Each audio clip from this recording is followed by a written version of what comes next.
Hello friends, good morning! Tara kain tayo. Naku, kita nyo naman ang sarap-sarap ng mga pagkain dito. And okay guess, nasan ako ngayon?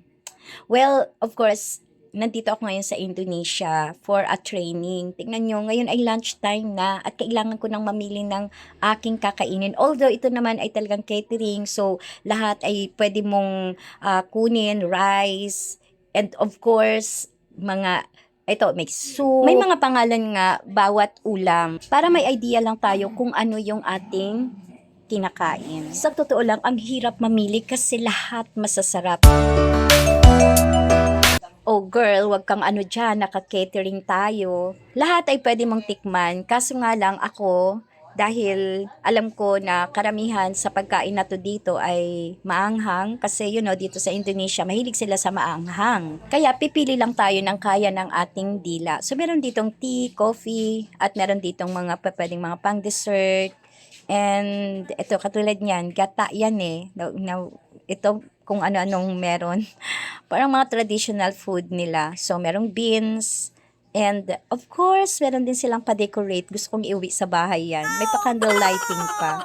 Ayan. So, eto, meron din silang mga pastries at gulaman, gelatin, yan. Pudding tawag nila. And bread, of course, this one here. Meron din tayo dito. Pwede kang gumawa ng sarili mong salad, vegetable salad. Tara, tikutin pa natin ang kanilang mga menu. So, tulad dito, ito yung talagang traditional food nila. Ang ganda. Gusto ko talaga to, yung nakalagay sa banga. Ang tagal-tagal na yan. Dati meron kaming ganyan sa probinsya. Pinaka-healthy na pwedeng paglutuan yan. Sarap po. So, isa sa mga traditional food nila ito. Itong gata. Medyo maanghang nga lang. Kasi, gusto nga nila talaga maanghang. And then, meron din dito mga peas, beans, at ito, sausage. And, what is this? So, parang hindi ko na alam yung mga pangalan ng mga yon. Basta pipili tayo. Yan, medyo maanghang yan pero masarap guys. Mahilig silang maglagay din ng konting sugar.